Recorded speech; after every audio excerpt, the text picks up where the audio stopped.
Story 1. You can mistake a genuine connection with someone when it was just someone with very good social skills. Story 2. People put too much emphasis on trying to be who they think will attract others and not enough on who they truly are. Story 3. People are very shallow and act like they deserve perfection while demanding others accept them just the way they are.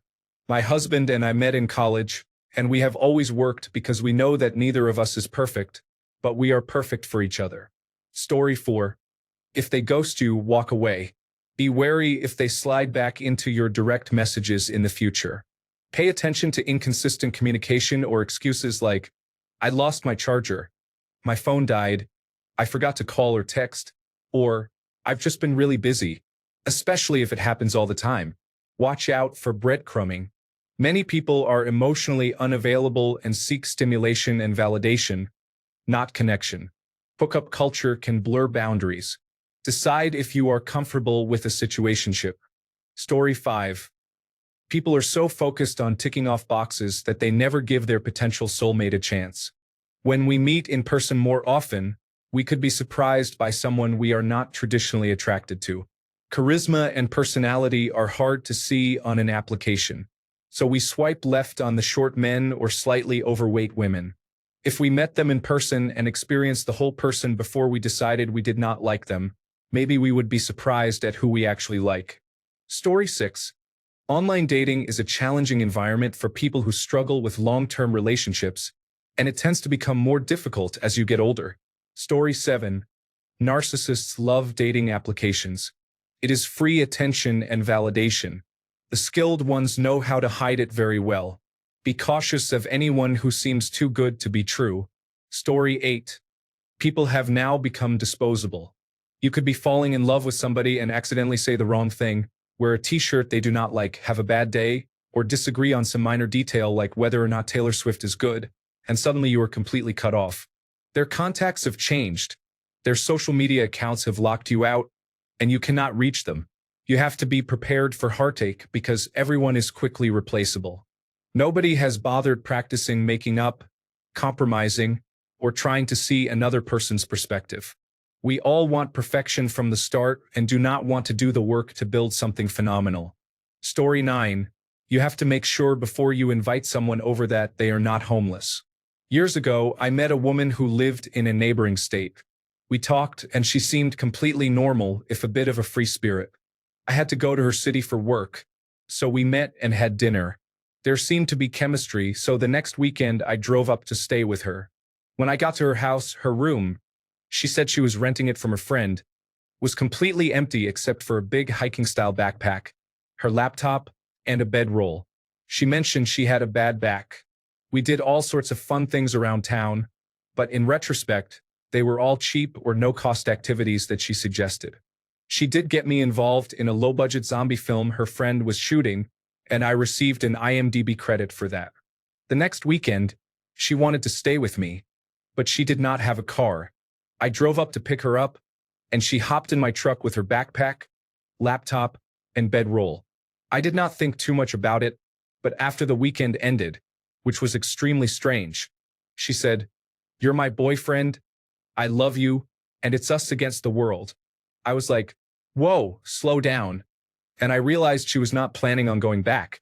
She completely changed her attitude and accused me of being the biggest asshole in the world. It was a tense 24 hours until I could get her friend to come pick her up. After she left, I did a quick inventory. She had drunk 6 bottles of liquor, stolen all my family heirloom silver dollars, and my 8 by 13-inch Pyrex baking dish. Story 10.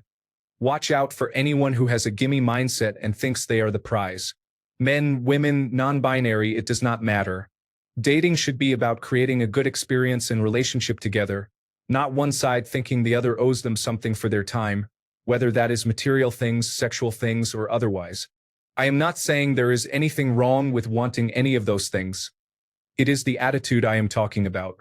Story 11. Dating applications that have a subscription or any monetary aspect would lose you as a customer if your dating experience was successful. Story 12. If they never ask questions about you and only talk about themselves, if it feels more like an exit interview than a conversation, if they seem superficial, guess what they are. If they laugh at everything you say and keep saying, "You were funny." Story 13. Instant gratification is not only ruining our lives through social media and entitlement, but also creating unrealistic expectations, such as expecting to meet the love of your life immediately. Great and healthy relationships take time, effort, and patience. This is not excusing toxic or abusive behavior, but I have noticed that people will cut others off at the slightest disagreement. It is sad. I understand putting yourself first, but also take some accountability. Story 14. There are not many places where it is acceptable or normal to meet people in person. Dating applications have led to an overwhelming amount of positive feedback, with at least the implication of consent that you cannot always get easily before you approach people in real life. As a result, people started going out less to find others and more with prearranged plans with people they had met. Additionally, people are now hyper-aware that it is dangerous to meet complete strangers, especially for women. This is not to say that all strange men or strange people are dangerous, but mass media makes it easy to hear horror stories of people who met the worst examples. With stakes that high, it is hard to feel trusting toward anyone you do not know in some way.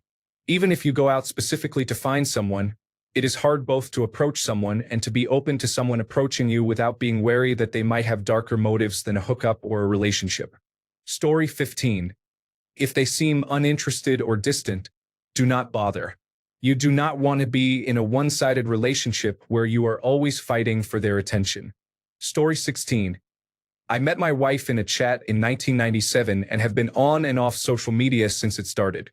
I read some of the stories of young men and women in their 20s, and it is hard to believe the things some people expect others to put up with. Most of it comes from what they see on social media. Many people who are mistreated think it is normal because the person doing the mistreating learned it online. This is not normal. Story 17. The amount of rampant cheating is due to the availability to swipe as soon as people get bored or annoyed with something. Most people would communicate in healthy ways because the grass is always greener. You would never know they are cheating until they drop the ball or break up with you randomly. Dating applications are also perfect environments for people who are poor at long-term commitments and relationships to continue being poor at long-term or any relationships. Please remember, how you get them is how you lose them. Story 18. The vast majority of today's daters believe that having casual sex does not conflict with dating for the purpose of building a long-term relationship. Because nothing shows you are interested in someone like having sex with them. Story 19. Beware the paradox of choice. As we have so many options now, you risk throwing away a good thing because they are not as attractive as the other person you are speaking to or not as funny as someone else. When you date a person and there seems to be a connection, pause or delete the dating applications and put your effort into that one person. See how it goes for a few months. Trust me, because of dating applications and the huge number of potential options just a swipe away, it is hard not to look for perfection. But perfection does not exist, so stop swiping. Focus on this person for now and stop looking for perfection. This huge amount of choice can really cloud your judgment and potentially ruin a perfectly good budding relationship, all because you think, what if? Story 20.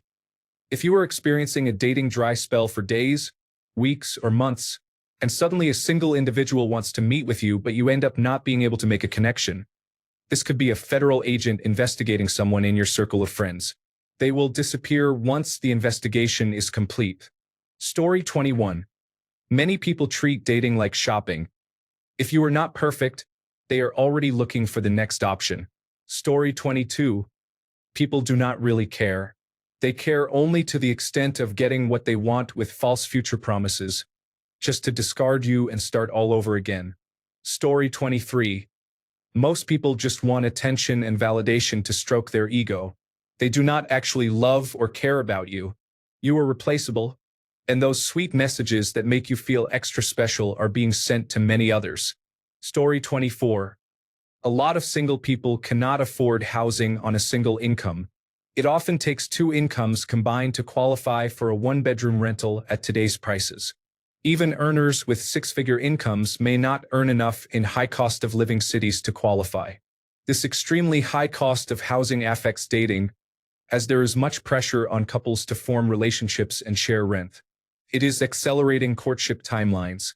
It also makes it very clear to young women that many single men are effectively homeless, living out of short-term rentals or on couches when necessary but preferring to live with hospitable girlfriends. Story 25. No one shows their true selves anymore. I feel like no one on the internet is completely honest about their true personality. We all try to look like the celebrities people admire or want to show the world a perfect version of ourselves that does not exist. In dating, we spend so much time trying to be someone we are not, and that is why relationships do not work anymore. Another aspect is that most people these days are just looking for a one-night stand or simply to have fun. Story 26. 1. It is risky.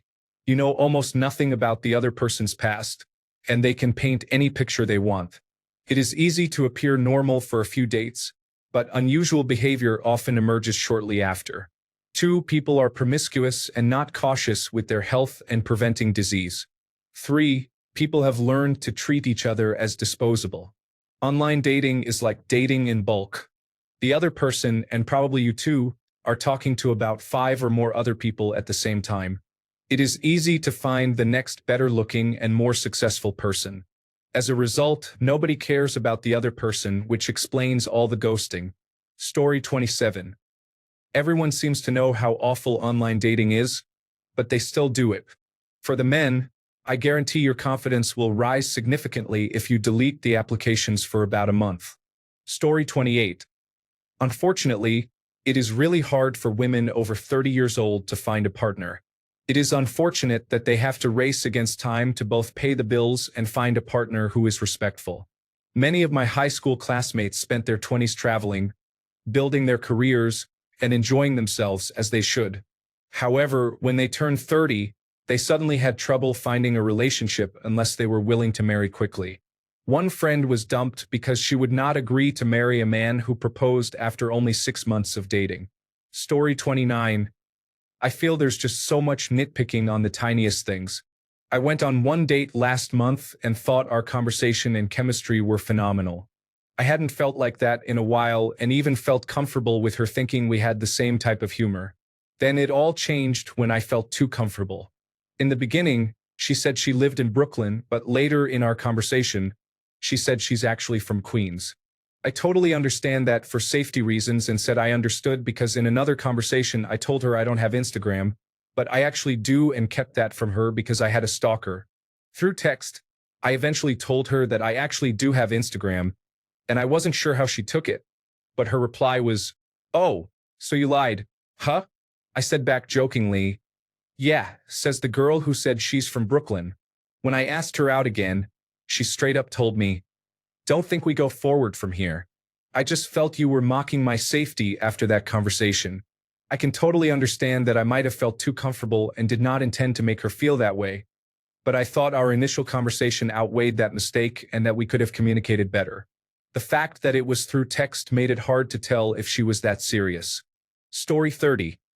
If you are an honest, loyal, and emotionally intelligent person, you will not fit into hookup culture. These days, people do not build relationships on shared values or dreams anymore. It is about chasing fantasies, not foundations. They choose what is easy, not what is real. If you are not careful, you will confuse a connection with compatibility. Watch for consistencies. Pay attention when words do not align with actions. That is where the truth lives. Story 31.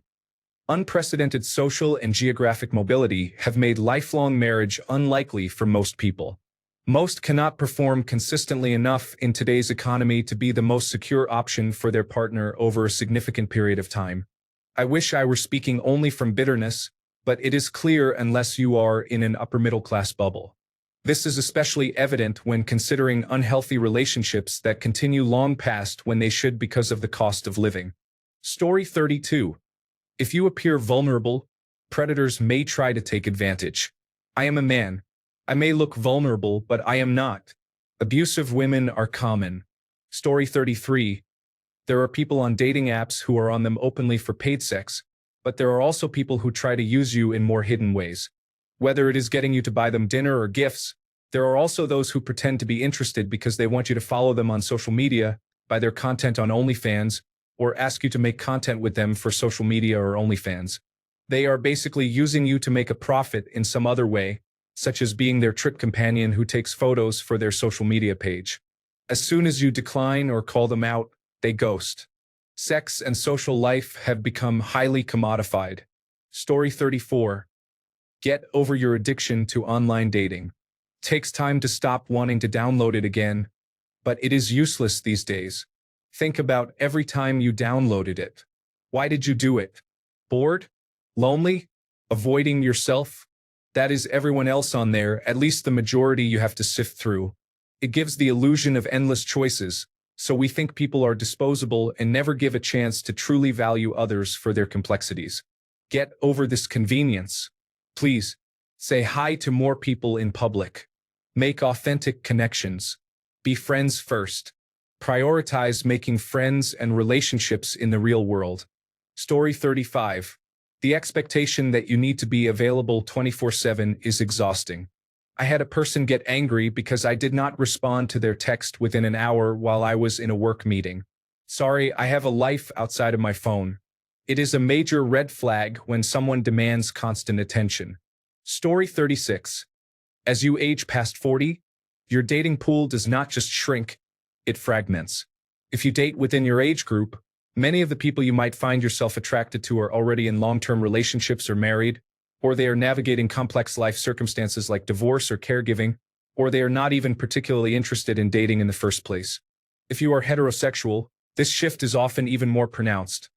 Women tend to outnumber men demographically as age increases, and although it has long been a pattern for men to seek younger partners later in life, the pattern is worsened by the significant decrease in the number of potential partners as they age.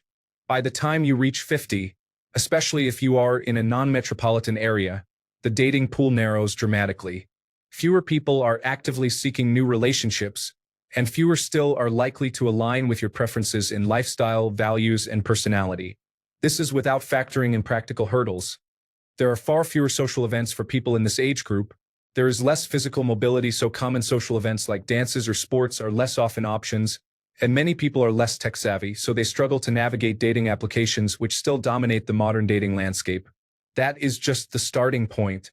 Now add any niche interests such as cultural, intellectual, political, sexual, or spiritual preferences, and you are taking an already tiny pool and filtering nearly everyone out of it.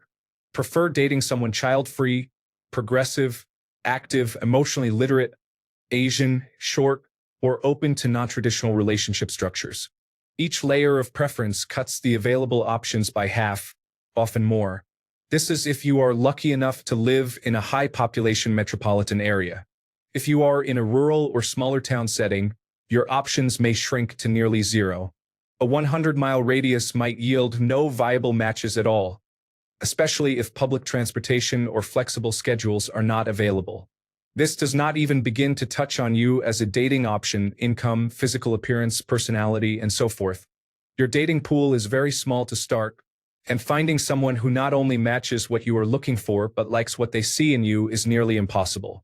In short, dating past 50 becomes less about choosing your favorite out of multiple options and more about learning to accept many trade-offs. Being willing to travel farther, willing to accept slightly different values or politics, willing to accept a smoker when you do not like smoking. You might get lucky and meet someone who really does match you in most ways, but for most people, you will need extreme patience, an open mind, relocation, or a significant shift in expectations, and probably some of all four. Or lots of money. Story 37. Your dating profile is the equivalent of a product page on Amazon or eBay and will be interacted with in a similar way. As an individual, you are being commodified. Story 38. I was doing online dating for a while and had some success. But an anonymous person posted about me on an "Are we dating the same guy" social media page. My ex, her friends, and other anonymous users spread untrue and hateful things about me, likely seen by around 85,000 women in my city. It ruined my chances at online dating, damaged my psyche and self-confidence, and causes me anxiety when talking to people who might have seen it. Moral of the story: online dating can be a liability, but it is nice when it works out. Story 39. I finally sent someone my first nude at 36, and immediately they replied with blackmail, demanding $300 or they would show everyone. Story 40. Match.com, which owns Tinder, was once legally classified as a video game, and 60% of its profiles were non-player character bots. They argued people knowingly entered Tinder for the experience, not necessarily to meet people, and providing bots was no different than what Call of Duty did. This is one major reason ghosting occurred, because the bots ran out of pre-scripted responses. I think the bots ghosted humans who got hurt and started ghosting other humans. Lesson: do not take it personally when you are ghosted online. Story 41. Coming from personal experience, I think it would be love bombing in the initial stage of the dating process, which makes you believe that the other person is genuinely interested in getting into a relationship with you. Not long after, you would see the complete opposite of what the person portrayed in the beginning, and you will be left with absolute disbelief and begin to doubt your intuitions at every warning sign. This would eventually snowball into developing codependency on the other person while they start to show their dismissive and avoidant side. Scary but real. Story 42. There are just as many women players as there are men. I have been ignored more than a few times after a new romance that I thought was going well. It turned out I was the side person while the husband or boyfriend was out of town that week. Story 43. It's a game where you hope you're the number one choice of someone while trying to find someone better than them. Story 44. Dating applications are terrible. They intentionally restrict making connections for their own benefit while promoting an environment where preferences are limited to only the most superficial. Story 45. Got a strange reality check when I started dating again last year. Many people are completely fine with ghosting now. It has become normalized to just disappear instead of having a simple conversation about this not working. Story 46. Ghosting has become so common it is practically a norm. People vanish without a word, leaving you questioning your worth. Story 47. Dating apps should be avoided at all costs.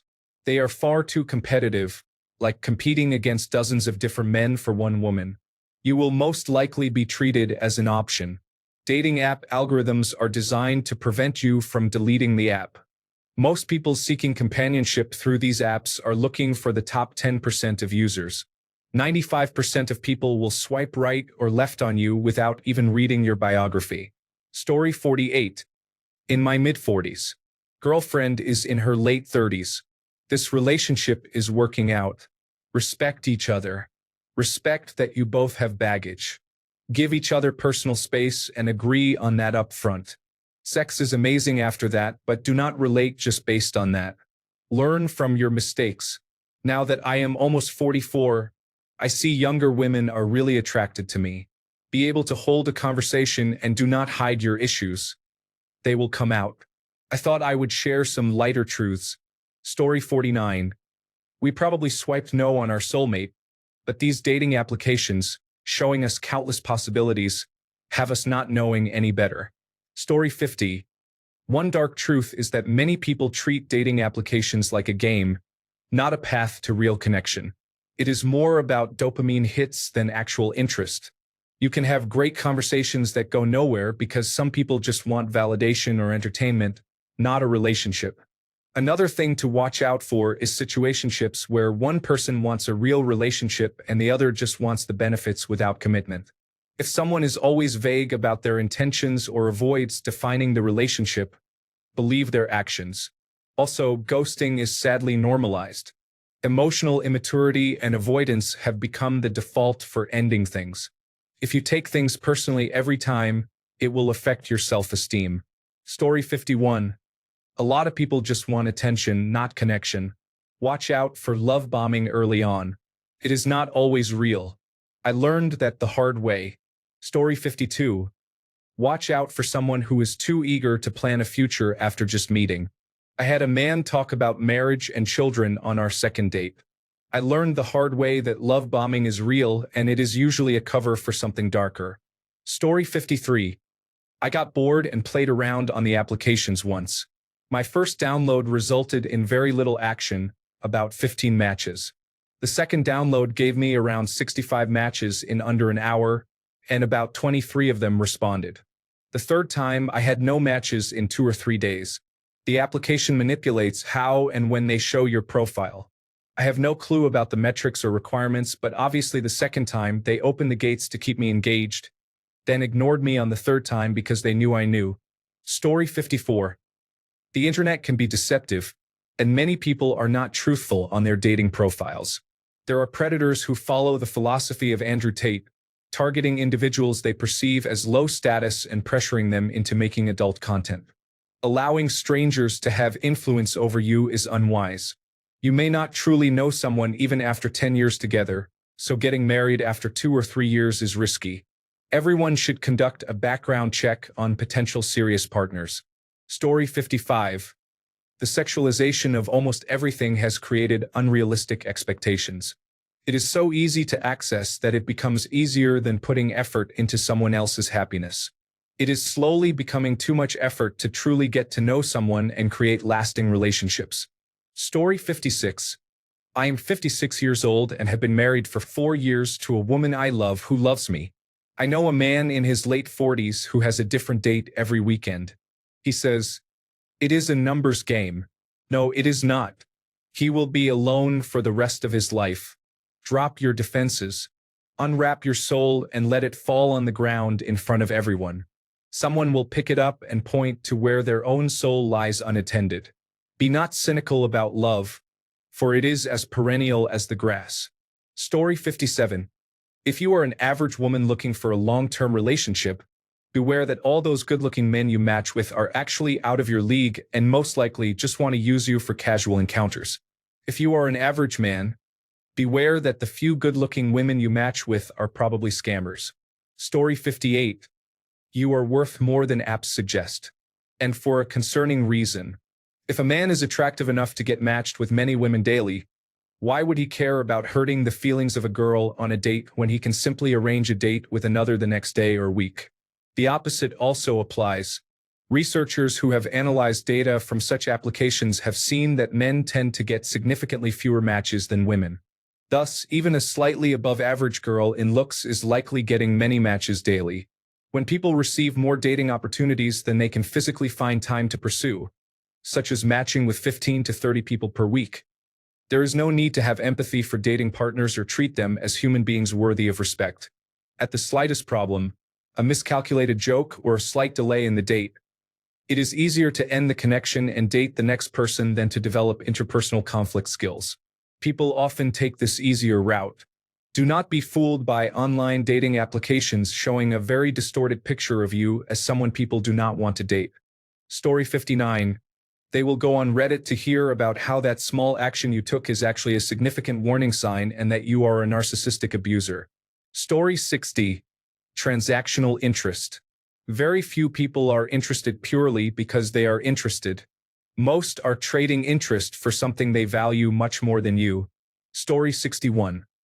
As someone on the autism spectrum who is old enough to have been around before dating applications and has already struggled, let's just say I am very lonely. At this point, I would pay someone money to cuddle with me. Story 62. It is sad how people post themselves with all these filters. When the time arrives to meet each other, it is like, who are you? Some of these applications need a no makeup and filters rule for at least one photo. Story 63. You can work at dating for 10 years, become extremely burnt out, and start to dislike it. Eventually, you might give up after years of endless first dates, disappointment, ghosting, insincerity, and catfishing. That said, the final reinstall of a dating app led me to meet my wife on the first date and match. We talked all night over text for 6 or 7 hours. I remember thinking, if you can find the right person on an app, this is probably how it begins. Story 64. If you have any feelings and hope that it will turn into something more, you will only hurt yourself by staying in a situationship or friends with benefits scenario with someone. I had a situationship a few years ago that was emotionally difficult. I remember being upset and asking him, "How do you not want to lock this down? We get along so great, can talk for hours, we have insane chemistry. I just don't understand how that is not something you want to hold on to." It was stressful and draining. My life became much easier when I cut ties with him for good. I have a friends with benefits relationship now, and it has been going for several months. For different reasons, neither of us can see a future with the other person. For me, it is because he is a bit older and I have always envisioned having children with someone my own age. Now it is like, hey, I am going to be free Thursday. Do you want to come over and watch horror movies and have sex? And it's an easy yes. There is nothing else to it. No nights spent crying wishing it was more. It truly is a unicorn scenario. I started dating at 18 and this started when I was 28. Story 65. Dating applications exist to generate revenue, not necessarily to make people happy or help them find matches. Like social media applications, the goal is for a user to continuously use the platform and pay for services. Finding a good match quickly contradicts those goals, so there is significant incentive to provide poor matches, mute messages, and otherwise interfere with the process. This keeps users frustrated enough to pay for additional features but not so frustrated that they quit entirely. Many people are aware of loot boxes and dark patterns in freemium games, but this awareness often does not extend to dating applications. Story 66. Clear communication. Say what you mean and mean what you say. Also, listen to others and do not try to read into things they did not clearly state. Ask questions if you are curious or do not understand. People have become confused with the many ways they try to communicate without being clear and sincere. Story 67. Just because you kiss her does not mean she likes you. Just because you have had sex does not mean she likes you. Just because you spend time with her does not mean she likes you. Story 68. The dark truth is that dating, because it involves other human beings, is unpredictable, uncontrollable, and often chaotic. The sooner you accept that and come to peace with it, the better and more enjoyable the process will be. The applications can do light filtering for you, such as seeing if people are monogamous or not, want children or not, how far away they live. Beyond that, applications cannot really do much other than connect you to people, which is quite good. Someone's profile might give you some idea of their sense of humor and maybe their looks, but ultimately it is not going to be like looking at a painting in a well-lit room and guessing what it is. It is like trying to feel a painting in a dark room and guess what it is. So how do you figure out if someone is right for you or not? You meet them and get to know them. People spend so much time trying to figure out from someone's profile if they should match or meet up, when in reality, if you think you can stand to be in a room with them for 30 minutes, you should just go ahead and match or swipe right. Chat with them for about 15 minutes just to make sure they are not a bot or something unusual, and then go ahead and set a date. Try as much as possible to remove barriers when matching and meeting people. However, once you do meet up with someone, if you see red flags, if you are not feeling comfortable and at ease with them, if you are struggling to connect, if something feels off, or if you do not feel secure in the connection, end it.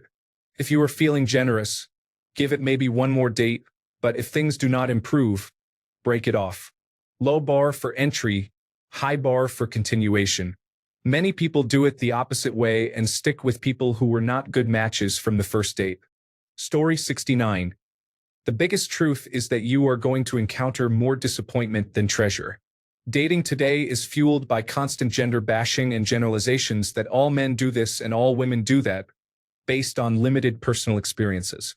Many people also have unresolved emotional trauma from previous relationships and fail to heal properly, mistakenly believing they can date while expecting their partner to heal them. Here are my recommendations. Avoid going on fancy or expensive first dates. The first date is about getting to know the other person, not about spending $200 or more in one evening. If someone demands or sets a high standard for where you take them, save yourself the trouble. They are not worth it. If you find yourself asking, why do men/women? Then you are not ready to date. You still have healing to do because you have not dated every single man or woman to make that statement fairly. If you see a recurring theme, evaluate your emotional state or consider expanding your expectations. Avoid giving energy to those who do not reciprocate. For example, communication is key. Online dating is common, so if someone is not matching your energy and responses, move on. Do not cater to someone's lack of effort when they need to put in effort. For women, do not have sex on the first date. Too often, women have sex on the first date, then get ghosted and wonder why. If he got what he wanted, there is no need for him to continue. If you want someone to show genuine interest in dating you, all sexual acts should be off the table until you have dated for a while. It may be old school, but wait 3 or 4 dates before taking clothes off. No person looking for casual sex will put in that effort for so long, and you will save yourself trouble. Avoid settling. I cannot stress this enough. It is perfectly okay to have standards. If your standards are too high, that is another issue. But basic standards like respect and courtesy are the bare minimum, and you should not settle out of loneliness or desperation. Story 70. Many of these dates start from meeting on applications, last 2 or 3 outings, and quickly turn into disinterest. There is no real connection, and it is not easy to find one. Story 71. If you are a woman who dates men, do not expect equal partnership to be offered by most men. If you are okay with that, then great. If you are not okay with that and are looking for equal partnership, that means you are pickier than average. However, I think it is worth waiting until you find someone who in practice turns out to be a partner who actually does approximately half of the work in the relationship, including housework, emotional labor, and childcare, based on my experience. Do not just settle, also based on experience. Thanks a bunch for sticking around till the end of the video. Remember to subscribe, and until next time, stay awesome and goodbye.